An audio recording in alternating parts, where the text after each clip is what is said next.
Hello guys, welcome back to the channel. In today's video, I'm going to show you how to add your own music to TikTok. Okay, first of all, let's just open our TikTok application on our phone. And we're going to create a post. So I'm going to click on this plus button to start creating a post. And for example, I'm going to add a photo from my device. I'm going to click on upload right here. Okay, and I'm going to upload this photo. Alright, and if you want to add your own music, you can tap on the music option right here.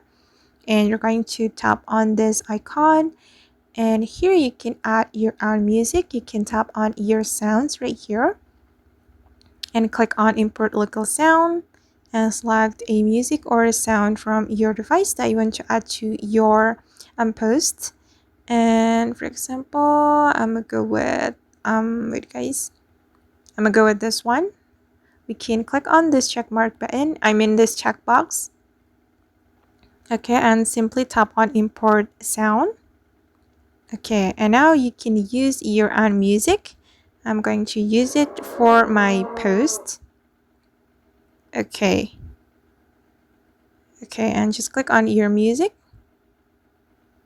Okay, and now my music has been added to this post, and we can click on next. And we can click on post to post this TikTok video. Okay, alright guys, and that's how we can add our own music to TikTok. I hope this tutorial will be useful for you. Thank you so much for watching and see you on the next video.